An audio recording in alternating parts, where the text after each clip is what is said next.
지난 2002년 한국 월드컵이 있었습니다.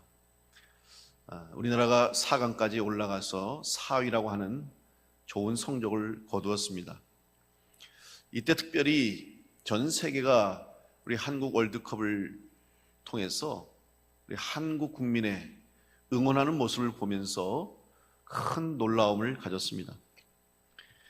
6월 4일 월드컵 D조 예선 폴란드와의 첫 경기에서 이 응원을 하기 위해서 거리에 모여든 사람들이 50만 명이었습니다.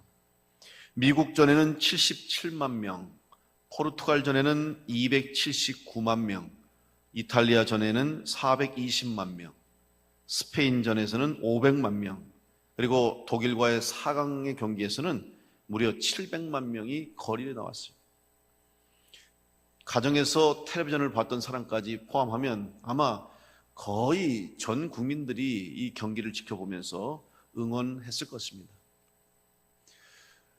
결국 이 응원에 힘입어서 홈그라운드에 물론 이점도 있었고 또 여러 가지 상황이 우리 선수들이 뛰기에 편한 상황이었습니다만은 저는 이 국민들의 뜨거운 응원에 힘입어서 이렇게 좋은 성적을 냈다고 생각합니다.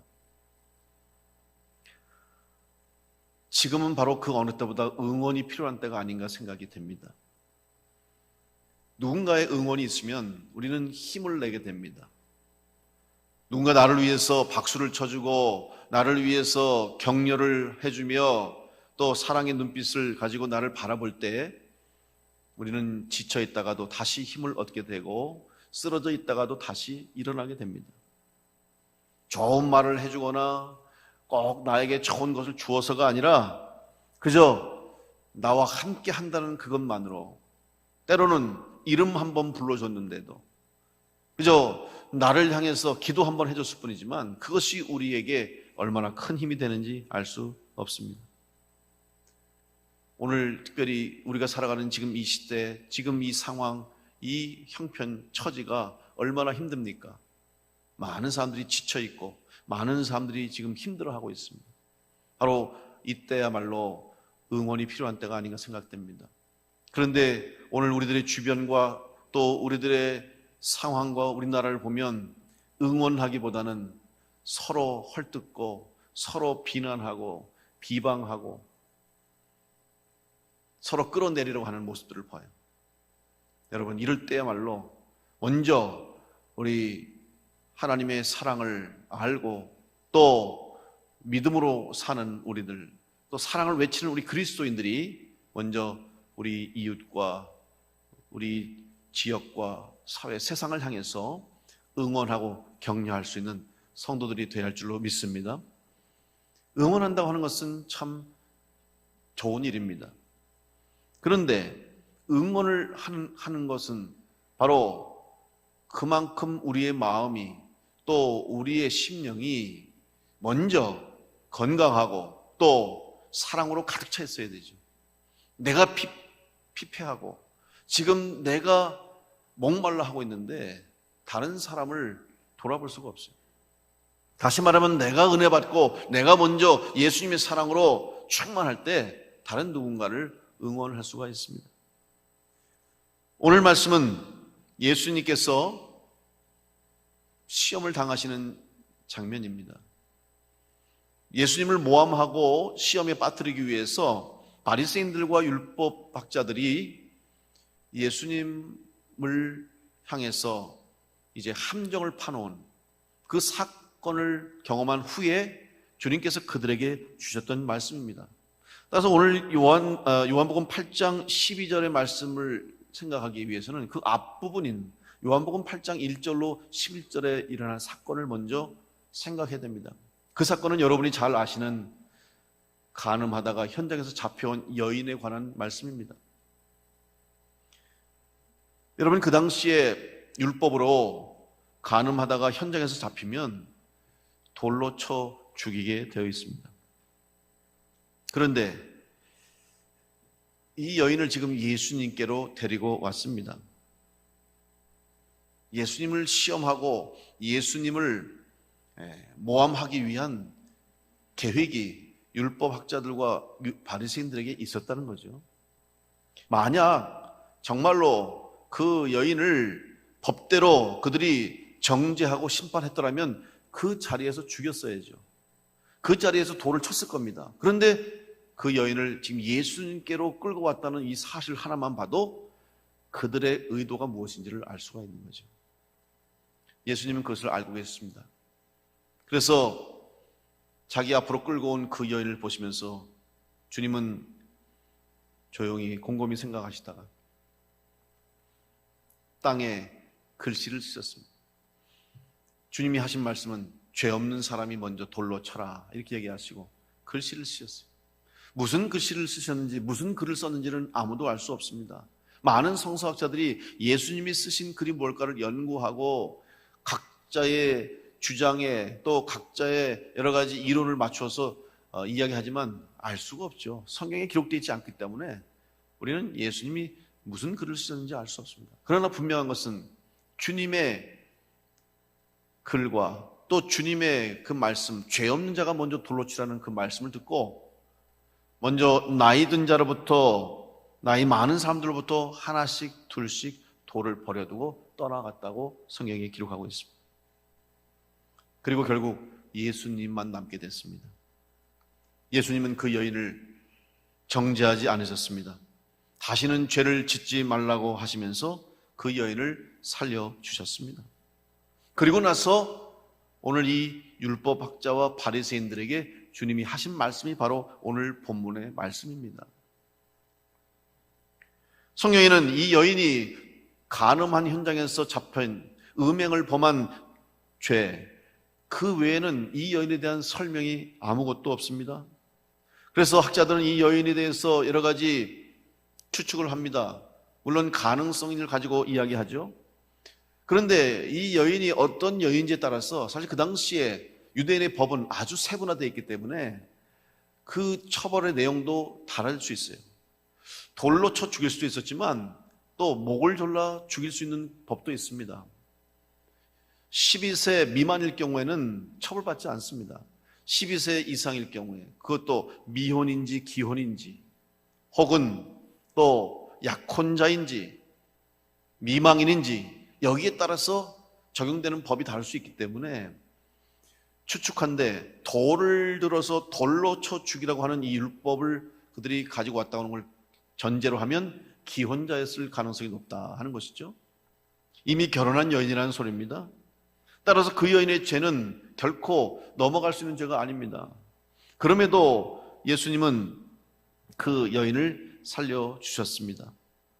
이것은 그 여인의 죄가 가벼운 것도 아니고 그 여인이 죄가 없다는 것도 아니고 그 여인도 어찌 보면 희생양이었던 거예요. 예수님 보실 때에 예수님을 모함하려고 예수님을 시험에 빠뜨리려고 함정에 넣으려고 하는 율법학자와 바리새인들의 계획 속에 이용당한 여인이라는 것이죠.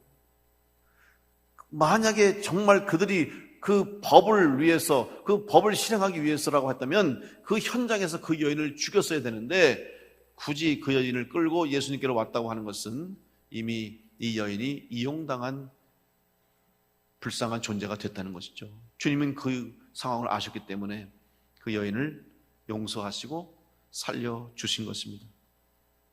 오늘 2000년 전에 주님께서 그 불쌍한 여인을 응원하셨던 것처럼 주님께서는 지금도 우리들을 응원하고 계신다는 사실을 믿으시고 여러분 힘을 내시길 간절히 바랍니다. 특별히 우리가 겪고 있는 이 어려운 상황, 또 여러분 개인적으로 여러분의 삶의 환경과 상황 가운데 있는 삶의 무거운 문제들, 힘든 인생의 어려움들, 도저히 풀어낼 수 없는, 그래서 복잡하게 얽혀있는 갈등과 고민의 여러 가지 상황들 때문에 힘들어하고 주저앉아 있고 포기하고 있는 성도들이 있다면 바로 지금 예수님이 여러분을 바라보시고 여러분에게 다시 일어서게 하시고 다시 은혜를 주셨다는 사실, 다시 살아갈 수 있는 기회를 주셨다는 사실을 기억하시면서 주님의 응원에 힘있고 용기를 낼 수 있는 성도들이 되시기를 간절히 축원합니다. 그렇다면 구체적으로 오늘 예수님의 응원이 과연 어떤 응원일까요? 예수님이 오늘 우리를 향해서 어떻게 응원해 주실까요? 첫째로 예수님은 우리에게 기회를 더 주셨습니다. 새로운 기회를 주셨다는 사실을 믿으시기 바랍니다. 우리 인생은 한 번밖에 살 수 없는 인생입니다.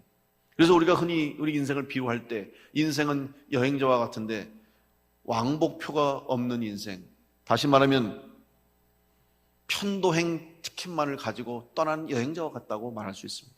편도행은 무엇입니까? 편도는 한 번 가는 거예요. 돌아올 수 있는 표가 없어요. 한 번 가는 것으로 끝나는 거예요. 한 번 살아보고 내가 이렇게 살면 되겠구나, 다시 살면 좋겠는데 이미 지나간 시간, 이미 지나간 세월은 돌이킬 수가 없는 것이 인생입니다. 그렇기 때문에 인생에는 후회가 많고 아쉬움이 많은 것이죠. 그렇기 때문에 두려움도 있고 불안함도 있는 것입니다. 한 번 우리가 결정하고 선택하면 돌이킬 수가 없어요. 그래서 우리는 우리에게 주어진 인생을 더욱 의미 있고 가치 있게 살아야 할 책임이 또한 우리에게 있는 것입니다. 그런데 이런 한 번밖에 주어지지 않은 우리의 인생에 또 한 번의 기회를 바로 예수님이 주셨다는 사실이죠. 누가복음 13장 8절에서 9절 말씀에 보면 포도원 지기에게 이르되 내가 3년을 와서 이 무화과 나무에서 열매를 구하되 얻지 못하리니 찍어버리라. 어찌 땅만 버리게 하겠느냐. 대답하여 이르되 주인이여 금년에도 그대로 두소서. 내가 두루 파고 거름을 줄이니 이후에 만일 열매가 열면 좋거니와 그렇지 않으면 찍어버리소서 하였다 하시더니, 하나님의 심판 앞에서 죄로 말미암아 죽을 수밖에 없는 우리들이지만 예수님께서 한 번의 기회를 더 주시기 위해서 당신이 십자가에 달려 죽으심으로 우리의 죄를 대신하셔서 우리의 죄값을 대신 치르시기 위해서 십자가에 달려 죽으심으로 오늘 우리는 새로운 생명, 새 기회를 얻게 된 줄로 믿습니다. 이것이 바로 예수 그리스도 십자가의 은혜입니다. 그리고 우리는 이 세상에서 한 번 살다 끝난 인생으로 끝나는 것이 아니라 그 이에 약속하신 영원한 천국, 영원한 생명을 얻을 수 있는 천국 백성이 된 것입니다. 우리는 이 기회가 얼마나 소중한 기회요, 이 은혜가 얼마나 큰 은혜인지를 늘 기억해야 합니다. 이 은혜를 잊고 사면 우리의 삶에 소망이 없습니다. 예수님께서는 가늠하다 잡힌 여인뿐만 아니라 오늘 이 자리에 있는 여러분, 우리 모두에게도 새 생명의 기회를 주셨습니다. 아마 그 여인은 분명히 변화된 삶을 살았을 것입니다. 이제 자기는 영락없이 죽었다고 생각했겠죠. 이제 내 인생은 끝났다고 생각했을 것입니다. 그런데 주님이 그 여인에게 새 생명의 기회를 주셨으니 얼마나 감사하겠습니까? 얼마나 자기 인생이 소중하겠습니까? 10절 말씀에 이렇게 말씀하십니다. 예수께서 일어나사 여자 외에 아무도 없는 것을 보시고 이르시되 여자여 너를 고발하던 그들이 어디 있느냐? 너를 정죄한 자가 없느냐? 이렇게 물으셨습니다. 그래서 그 여인이 대답합니다. 주여 없나이다. 조금 전까지만 해도 살기가 가득 차서 곧 돌을 내리쳐 죽이려고 하는 그 사람들의 눈빛을 그 여인은 봤어요. 그런데 아무도 없어요. 예수님이 그 여인을 살리시기 위해서 그 여인에게 새 생명의 기회를 주신 것이죠. 이 여인의 대답이 뭡니까? 없다고 하는데 그 앞에 주여 없나이다 고백하는 거예요. 이 여인은 예수님을 선생님으로 고백한 것도 아니에요. 예수님을 한 남자로 부른 것도 아니라 주여, 이제는 당신이 내 인생의 주인입니다. 내 삶의 주인입니다. 나에게 새 생명의 기회를 주셨습니다. 주님으로 고백하고 있습니다. 삶이 바뀌었음을 의미하는 것이죠. 그 여인의 삶이 변화됐음을 의미하는 것입니다. 오늘 우리들이 주님이 주신 기회로 우리의 삶이 새로워지기 위해서는 예수 그리스도를 나의 구주로 고백하고 내 인생의 주님, 내 삶의 주인으로 고백할 때 여러분 삶 가운데 하나님 주신 놀라운 은혜가, 또 하나님이 약속하신 그 기회가 여러분 가운데 축복으로 열매 맺게 될 줄로 믿습니다. 주님을 고백하십시오. 우리가 흔히 주여 주여 습관적으로 고백하는데 그것이 얼마나 귀한 건지 몰라요. 여러분, 그저 습관적인 주님을 부르는 주여 주여 하는 호칭이 그냥 무심코 지나버리는 그런 호칭이 아니라 여러분의 인생을 바꾼, 여러분의 삶을 바꿔주신, 생명을 주신 하나님께 대한 신앙의 고백이 되어야 할 줄로 믿습니다. 주님을 부를 수 있는 성도가 될 수 있기를 간절히 축복합니다. 예수님께서는 우리에게 새 생명을 주심으로 새 인생을 살 수 있는 기회를 허락하셨습니다. 구약에 보면 노예 제도가 있을 때에 종들이 주인을 섬깁니다. 이것은 당연한 종의 자세입니다. 주인의 명령이면 무조건 순종합니다. 또 주인의 뜻에 합당하게 살아갈 수밖에 없는 것이 종의 처지입니다. 대부분의 많은 종들은 사회적 신분상 자기의 처지, 형편에 따라 어쩔 수 없이 그 법을 따라 주인에게 순종하고 충성하는 겁니다.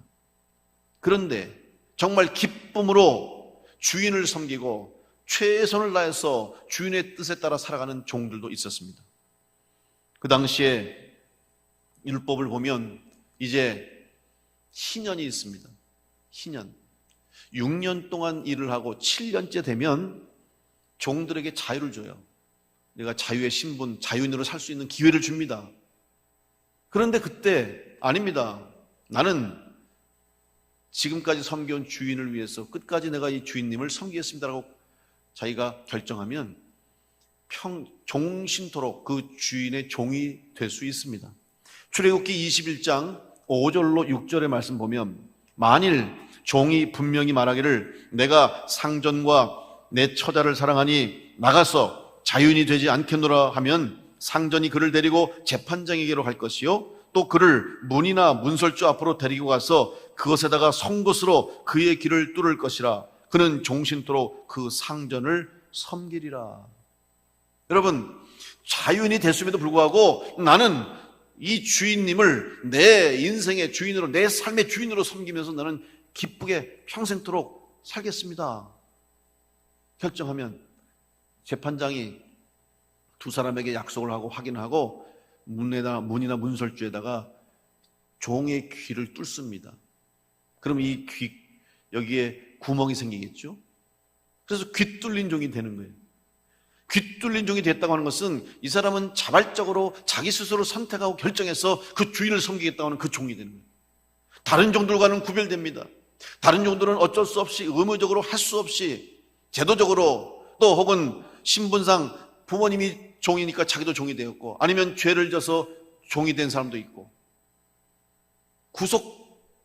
구속적으로 종이 됐지만 이 종은, 이 귀 뚫린 종은 내가 종이 되겠다는 거예요. 내가 기쁘게, 내가 자원해서, 내가 스스로 선택해서 이 주인님을 섬기겠다는 종이. 이 귀 뚫린 종은 달라요.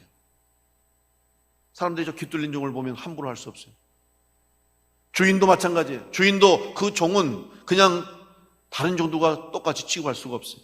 오히려 자기를 위해서 희생하고 생명까지 바칠 정도로 충성하는 그 종. 주인과 종의 종속적인 관계가 아닙니다. 마치 가족처럼 혹은 자식처럼 모든 것을 함께하는 믿음과 사랑의 혈연 관계가 되는 것이죠. 그래서 종종 구약시대 이야기를 듣다 보면 만약 주인이 자기 뒤를 이을 후사, 아들이 없거나 자식이 없으면 자기의 종 중에 하나를 후견인으로 정합니다. 바로 그 귀 뚫린 종들을 택하는 거예요. 사랑하는 성도 여러분, 오늘 여러분의 삶의 주인이 누굽니까? 여러분을 구원하시고 여러분을 살리시기 위해서, 여러분에게 새 생명을 주시기 위해서 바로 예수 그리스도께서 십자가에서 피 흘려 죽으신 그 예수 그리스도의 사랑을 생각하시고 여러분이 예수님을 주인으로 믿고 나의 구주로 고백하며 주님으로 모실 때 여러분 삶 가운데 하나님이 주신 기회, 예수님이 다시 주신 그 축복의 기회가 놀라운 축복으로 열매 맺게 될 줄로 믿습니다. 예수님이 주신 응원이에요. 한 번 더 기회를 주시는 것. 한 번 더 기회 주신 것.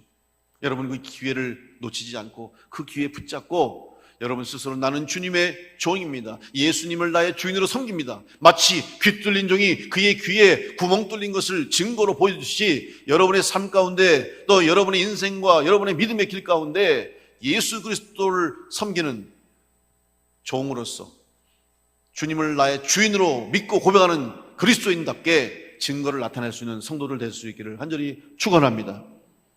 우리에게 예수님은 새 생명의 기회를 주셨습니다. 두 번째 주신 주님의 응원은 무엇입니까? 우리 가운데 생명의 빛을 주셨습니다. 생명의 빛을 비추어 주셨습니다. 예수님께서 가늠한 여인의 사건을 통해서 사람들에게 알리려고 했던 그 말씀의 핵심이 뭡니까? 세상의 빛으로 오셨다는 겁니다. 12절 말씀에 예수께서 또 말씀하여 이르시되 나는 세상의 빛이니 나를 따르는 자는 어둠에 다니지 아니하고 생명의 빛을 얻으리라. 예수님을 따르는 자는 생명의 빛을 소유한 자가 된 줄로 믿습니다. 여러분 심령 가운데도 그 빛이 있는 줄로 믿습니다. 어둠은 무엇입니까? 죽음을 의미합니다. 어둠은 절망을 상징합니다. 어둠 속에 죄악이 번성케 되어 있습니다. 어둠 속에 살아가는 사람도 희망이 없습니다. 그런데 이 어둠 속에 빛이 임하면 어둠은 사라지게 되고 죽음은 떠나가고 절망은 사라지고 희망이 생기고 소망이 생기고 생명의 역사가 나타나게 되는 것입니다. 작은 불빛 하나가 큰 불을 일으키듯이 우리가 부르는 복음성가처럼 작은 불씨지만 작은 불 하나지만 그것이 불씨가 돼서 큰 불을 일으키는 것처럼 오늘 우리에게 주신 이 생명의 작은 빛 하나, 나의 미약한 신앙, 비록 우리가 약하지만 우리가 부족하지만 우리 가운데 주신 이 생명의 빛이 세상을 비추게 될 때 놀라운 변화와 역사가 우리 가운데 임하게 될 줄로 믿습니다. 사도행전 13장 47절부터 48절 말씀에 주께서 이같이 우리에게 명하시되 내가 너를 이방의 빛으로 삼아 너로 땅끝까지 구원하게 하리라 하셨느니라 하니 이방인들이 듣고 기뻐하여 하나님의 말씀을 찬송하며 영생을 주시기로 작정된 자는 다 믿더라. 주의 말씀이 그 지방에 두루 퍼지니라. 이 말씀은 바울과 바나바를 통해서 이방인에게 복음이 전해진 그 사건입니다. 구브로라는 섬에 지금의 그리스 지역에 가면 사이프러스 섬이 있습니다. 그 사이프러스라는 그 작은 섬에 바울과 바나바가 들어가서 복음을 전하게 됐어요. 출발은 두 사람이에요. 바울과 바나바. 여전히 그곳에는 악한 영들이 지배하고 악한 영들이 다스리는 그 곳이었지만 바울과 바나바가 예수님의 복음의 빛을 들고 그곳에 들어감으로 그 땅이 살아나고 그 땅의 영혼들이 구원받고 다시 새 생명을 얻는 역사가 일어나게 되었습니다. 이것이 바로 빛의 역사입니다.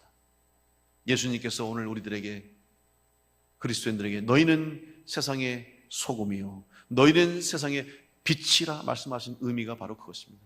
오늘 우리의 사명 가운데 이 빛을 비추어야 합니다. 비록 바나바와 바울이 처음에는 작은 빛으로 임했지만 그 작은 빛이 한 사람 한 사람에게 옮겨질 때 큰 빛으로 됐어요. 그런데 그 과정 속에는 이 빛을 막으려고 하는 악한 영들의 역사가 있었다는 사실을 또한 잊어서는 안 됩니다. 이 구브로 섬에 도착해서 복음을 전하기 시작하니까 그곳에 있던 마술사 엘루마라고 하는 사람이 바울의 복음 전파를 방해했어요. 왜? 자기가 악령을 가지고 사람들을 지배하려고 하고 악령으로 자기의 이익을 취하려던 사람이기 때문에 바울이 전한 영, 성령, 생명의 역사가 나타나니까 다 자기로부터 떨어지는 거죠. 악한 영의 역사가 있는 거예요.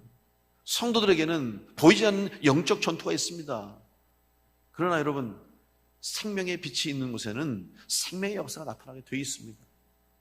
말씀을 의지하여서 복음 들고 나갈 때는 바로 복음의 능력이, 성령의 능력이 우리로 하여금 복음의 빛을 비추게 하는 거예요. 전도하는 것도 여러분 내가 한다고 생각하지 마십시오. 물론 내가 그 사람에게 말씀을 전하고 그 사람에게 예수님을 전하지만 나는 그저 전할 뿐이지 그 사람의 마음을 움직이고 그 사람의 영혼을 움직이고 그 사람의 심령을 움직이는 것은 바로 성령의 역사입니다. 우리는 그 도구로 쓰이는 것뿐이에요. 그러니까 두려워하지 마시고 겁내지 마시고 내가 이렇게 말하면 저 사람이 화를 낼까? 저 사람이 혹시 속상해할까? 기분 나빠할까? 여러분 그거 두려워하면 안 돼요. 하나님이 하시는 일. 설령 지금 거부해도 설령 지금 듣지 않아도 언젠가는 내가 전한 그 말씀이 그 사람의 씨앗이 돼서 하나님이 반드시 정한 때에 필요한 때에 그 사람에게 그 말씀의 능력으로 그 복음의 씨앗이 자라나서 그 사람을 구원할 수 있다고 하는 사실을 믿으시고 복음 전하는 일에 힘쓰는 여러분 되시길 간절히 축복합니다. 코로나 때문에 복음 못 전합니까? 코로나 때문에 전도 안 합니까? 아니에요.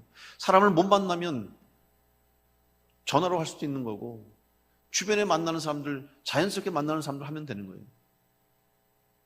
우리는 이 사명을 끝까지 감당해야 되는 거예요. 쉬지 말고 이 사명을 감당해야 되는 거예요. 사도행전 13장 10절 말씀에 바울은 그를 향해서 이렇게 말합니다. 이르되 모든 거짓과 악행이 가득한 자여 마귀의 자식이요 모든 이의 원수요 주의 바른 길을 굳게 하기를 그치지 아니하겠느냐. 여러분, 세상에 이런 사람이 많아요. 거짓으로 악행으로 가득한 사람, 마귀의 자식들이 많습니다. 또 원수처럼 살아가는 사람도 많아요. 특별히 주님의 길을 굳게 하고 막으려 하는 악한 영들의 역사가 많습니다. 그럼에도 불구하고 바울과 바나바는 복음을 전했을 때 그 복음의 빛이 그 땅을 살리게 된 줄로 믿습니다.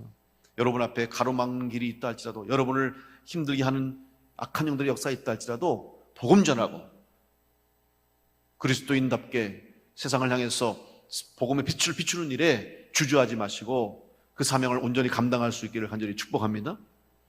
이제 그 사명을 감당할 때 제자들을 통해서, 바울과 바나바를 통해서 그 땅의 영혼들이 구원받습니다. 성경은 이렇게 말씀합니다. 사도행전 13장 52절에 제자들은 기쁨과 성령이 충만하니라. 기쁨이 넘치니까, 성령이 충만하니까 그들을 통해서 복음이 전해지게 되는 거예요. 우리가 예수 믿는 그리스도인으로 복음을 전하는 빛의 자녀들이 되기 위해서는 먼저 여러분의 삶 가운데, 여러분의 심령 가운데 성령이 충만하여 기쁨의 삶을 사시기를 간절히 축복합니다. 내가 기쁘지 못하고, 내가 구원의 감격을 갖지 못하고, 내가 삶에 소망이 없는데 누구에게 예수 믿으라고 전하겠습니까? 그런 우리들의 모습을 보면서 그들이 예수를 믿겠습니까? 매일 한숨 속에서 원망하고 남을 탓하고 한탄하며 살면서 예수 믿으라면 누가 예수를 믿겠습니까? 오히려 어려움 가운데서도 감사하며 힘든 속에서도 찬송하고 기쁨으로 매일매일 살아가는 그 모습 보면 왜 저 사람은 저렇게 기쁠까? 왜 저 사람은 저렇게 감사가 넘칠까? 예수 믿는 것 때문에, 예수님 때문에 감사와 기쁨이 있다는 걸 알게 되고 그 사람도 예수를 믿고 싶어 할 겁니다. 오늘 먼저 여러분의 삶에 주님이 주시는 기쁨이 충만하고 성령이 충만하여 복음의 빛을 비추는 성도가 될 수 있기를 간절히 축원합니다. 한 사람의 작은 빛이 영혼을 구원하는 놀라운 역사를 일으킵니다. 그 대표적인 예로 우리나라 복음 선교 역사 가운데 문중경 전도사님을 우리가 꼽을 수 있죠. 전남 신안군 증도에 가면 이 문중경 전도사님이 그 지역을 위해서 전도하고 선교했던 역사가 있습니다.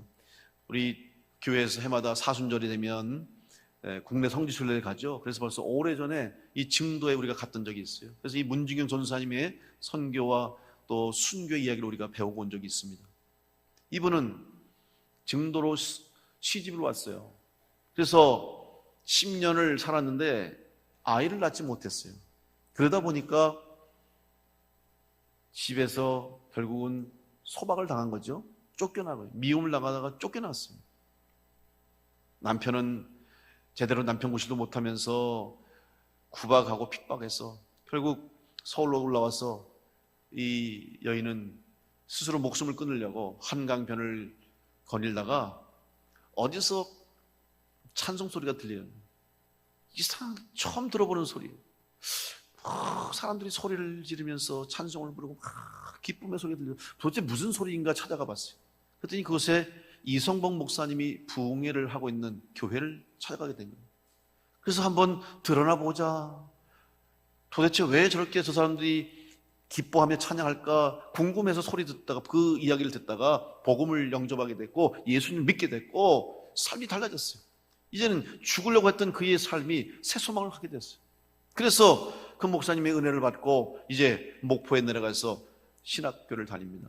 그리고 전도자가 돼서 자기를 구박하고 자기를 버렸던 증도로 다시 들어갑니다.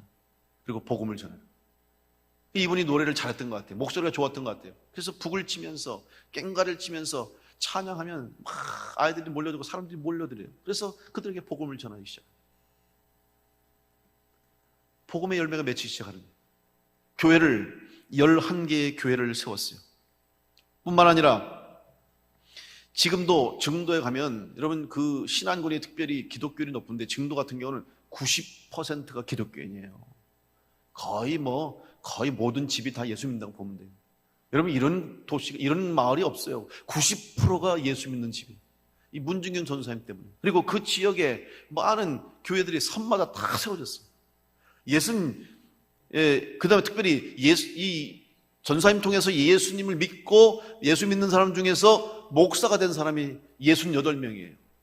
68명이나 되는 사람들이 목사가 되는데, 그 중에 대표적인 목사님, CCC 김중곤 목사님, 이만신 목사님, 또 김인중 목사님, 오카르 목사님, 이런 사람들이 다 이 문중경 선사님의 복음과 전도를 통해서 예수 믿고 목사가 된 사람들이에요. 여러분, 한 사람 참 비천하고 가련하고 스스로 목숨을 끊고 인생을 비관해서 죽으려고 했던 한 여인을 구원해 주셔서 그 여인에게 복음의 빛이 들어가니까 그 여인의 복음의 빛을 통해서, 한 사람의 복음의 빛을 통해서 수많은 영혼들이 구원을 받고 교회가 세워지고 수많은 목사님들이 길러지겠다는 사실.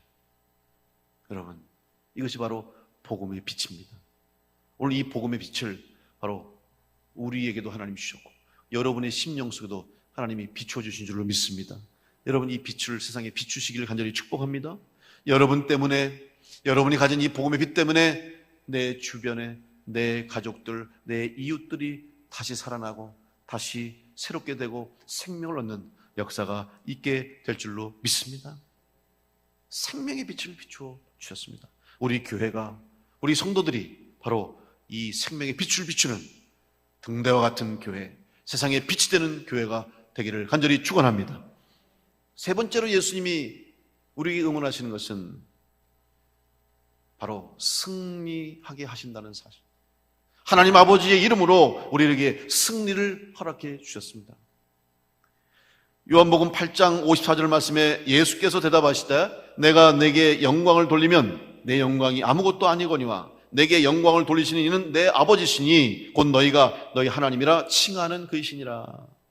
오늘 우리들의 삶이 승리하는 삶이 되기 위해서는 여러분, 하나님께 영광을 돌리는 성도가 되어야 할 줄로 믿습니다. 다시 말하면 우리의 삶의 목적이 하나님께 영광을 돌리는 것이 삶의 목적이 될 때 우리 인생에 성공과 승리가 있는 거예요. 예수님께서 십자가에 죽으셨습니다. 예수님이 십자가에 죽으신 것은 무엇을 의미합니까? 내가 죽어야 할 자리에 예수님이 대신 죽으신 거예요. 내가 죽어야 할 죄를 위해서 예수님이 죽으신 거예요. 그 예수님의 십자가의 죽으심으로 하나님과 나 사이에, 하나님과 인간 사이에 막혔던 담이 무너지고 하나님과 우리 사이에 끊어졌던 깊은 죄로 인한 이 간격이 연결된 거예요. 다시 회복된 거예요. 죄로 인해 단절되었던 하나님과의 관계를 이어주는 다리가 되어주신 것입니다. 요한일서 5장 4절로 5절 말씀에 무릇 하나님께로부터 난 자마다 세상을 이기느니라. 세상을 이기는 승리는 이것이니 우리의 믿음이니라. 예수께서 하나님의 아들이심을 믿는 자가 아니면 세상을 이기는 자가 누구냐? 여러분은 이미 승리한 성도인 줄로 믿습니다. 여러분 이미 이긴 자가 되었습니다. 우리는 이걸 알고 믿음의 길을 가야 되는 거예요. 이긴 자가 돼요. 그런데 혼자 이긴 게 아니에요. 여러분, 우리 모두가 함께 이겼어요.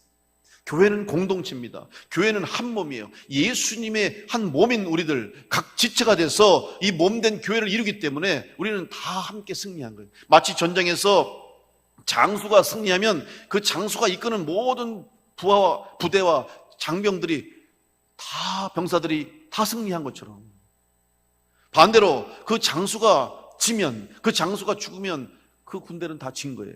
살아있을지언정 패배한 겁니다.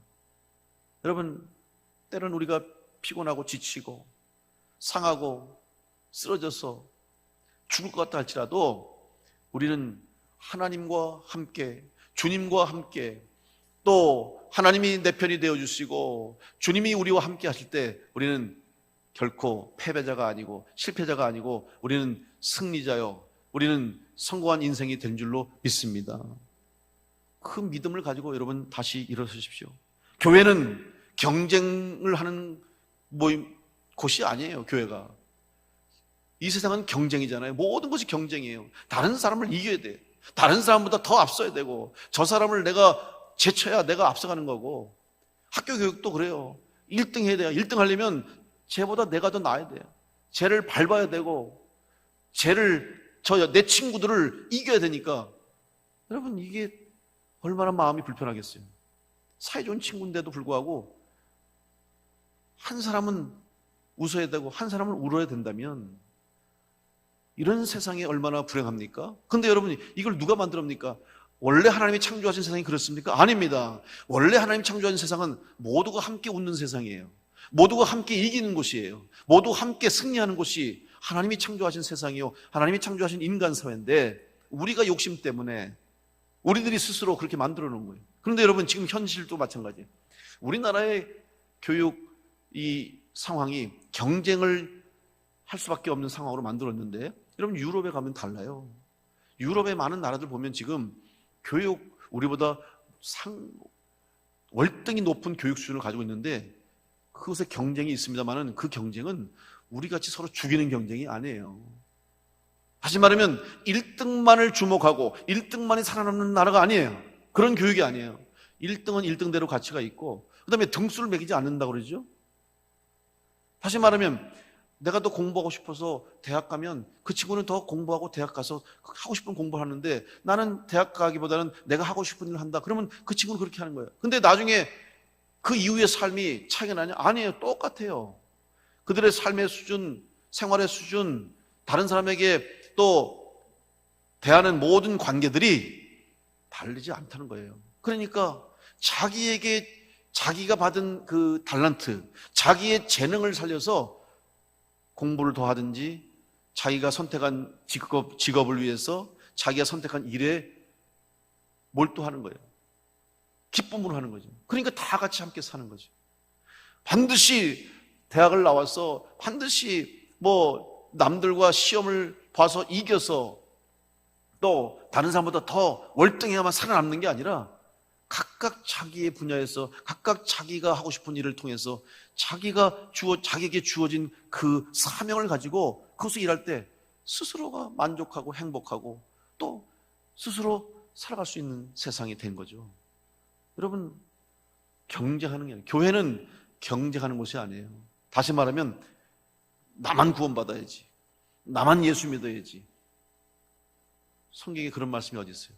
우리 모두 다 함께 누구든지 주의 이름을 부르는 자는 구원을 받으리라 말씀하셨고, 누구든지 예수의 이름을 믿는 자가 다 구원받는 거고 하나님의 자녀가 되는 거예요. 하나님이 약속하신 말씀이 동일하게 우리 가운데 임한 거예요. 마치 태양이 모든 세상을 비추듯이 하나님의 은혜 아래에 예수님의 사랑 안에 거하면 우리는 다 같은 은혜 가운데 다 같이 승리자가 되는 겁니다. 여러분, 함께 구원받고 함께 은혜를 누리며 함께 승리하는 우리 교회와 성도들 될 수 있기를 간절히 축복합니다. 세상도 그렇게 만들어야 될 사명이 우리 교회 가운데 있는 거예요. 제가 예전에 여러분 우분투라고 하는 말씀 드렸죠. 아프리카 반투족의 말입니다. 우분투, 우리가 함께 있기에 내가 있다. 서양의 학자들이 시험했다잖아요. 나무 밑에 많은 과일들을, 아주 풍성한 과일들을 놓고 아이들을 모아놓고, 야, 지금부터 여기서 저 나무 아래까지 달리기 경주할 거야. 1등하는 친구에게만 저 과일을 줄 거야. 1등하는 사람만 저 과일을 먹을 수 있어. 이제 아이들을 세워놓고 출발시키는 거예요. 기대했죠. 아이들이 그 과일을 먹기 위해서 어떻게 서로 경쟁할까? 서로 이기려고 어떻게 할까? 근데 웬일입니까?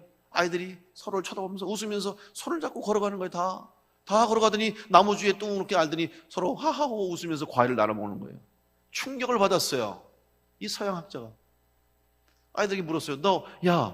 너희들 1등하면 다 먹을 수 있는데 왜 뛰지 않았니? 왜 먼저 가지 않았니? 그 아이들이 한 말이 우분투. 무슨 말입니까? 나머지 아이들이, 내 친구들이 슬픈데 나 혼자 어떻게 기분 좋을 수 있습니까? 내 친구들이 슬퍼하는데 내가 혼자 기뻐할 수 있습니까? 다 같이 기뻐할 수 있습니다. 나눠 먹으면 됩니다. 내가 혼자 욕심내지 않고 내가 혼자 그걸 다 배불리 먹지 않고 나눠 먹으면 우리 모두 다 같이 행복할 수 있습니다. 여러분, 우리 교회가 그런 곳이 되어야 할 줄로 믿습니다. 결국 우리의 욕심이, 우리의 지나친 욕망이, 우리의 죄가 이렇게 만든 거 아니겠습니까? 오늘 예수님께서 우리에게 하나님 아버지의 이름을 믿고 부르는 자에게는 다 승리를 약속해 주셨음을 믿으시고, 오늘 주님이 다시 한번 여러분에게 주신 이 응원의 말씀, 우리는 다 승리가 됐다는 사실을 기억하시면서 끝까지 서로 격려하고 응원하고 서로를 위해서 기도하는 가운데 다 함께 하나님 앞에 영광스럽게 설 수 있는 승리자가 될 수 있기를 간절히 축복합니다.